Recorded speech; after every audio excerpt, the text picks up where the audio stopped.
Today we're going to quickly talk about one of the common questions we get all the time, which are related to different types of saving plans.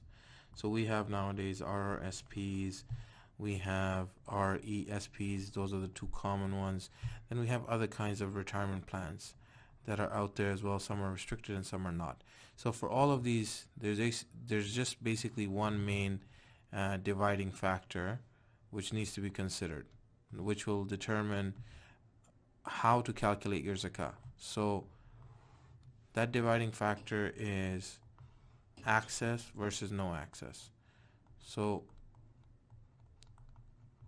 I will explain the two of them. Okay, so for access, let's say you have a fund and there's a certain amount of money in there, okay, and that fund is actually available to you, but before a certain time period that access is kind of limited, but you have access. The limitation to that access is in the form of penalties, number one, and number two, also high taxes, because if you were to cash them out, you would be taxed heavily. So generally speaking, sometimes the penalties could be quite high. But for this scenario, let's just assume the fund is 100,000. Okay, so let's say in this case, your fund is 100K.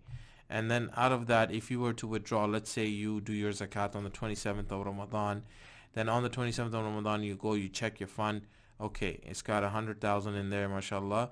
And then you look at your penalties. Okay, let's say your penalties they're charging 20% for penalties. And if you were to withdraw the cash today, you'll be heavily taxed. And for argument's sake, let's assume, to keep the math simple, that's also 20%. So from that 100K, you'd be left over with 60K if you were to remove 40%. And therefore, the zakat due would be 2.5% of that 60K.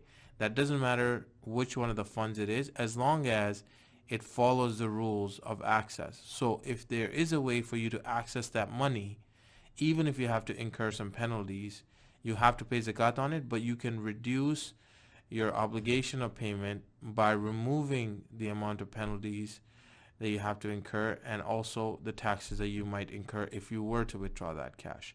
So this is when you have access.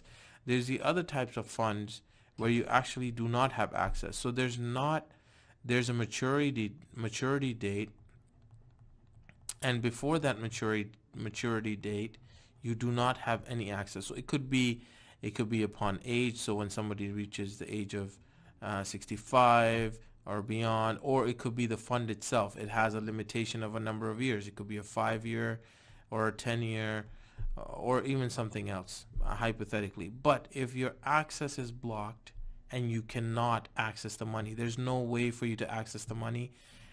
You can't. It doesn't matter. There's no penalties. There's just no option at all to access that money. There is no zakat on it at all. So you do not pay zakat. However, once the maturity date has been reached and the fund becomes available to you, the entire fund has to be paid on. So let's assume you have reached the age of 65 and now the fund is available to you and you have 100K available. You would pay actually 2.5% on the entire amount that is here. And that's how you would calculate. And every year afterwards, subsequent, you would see how much is remaining. So let's say the next year you have 80K in that fund, you would pay 2.5%. And on. Every year you would do the same thing. In this scenario also, just to make the point clear, this is also a yearly thing. So in this case, obviously, the money would actually be going up since your fund is going to be increasing with time.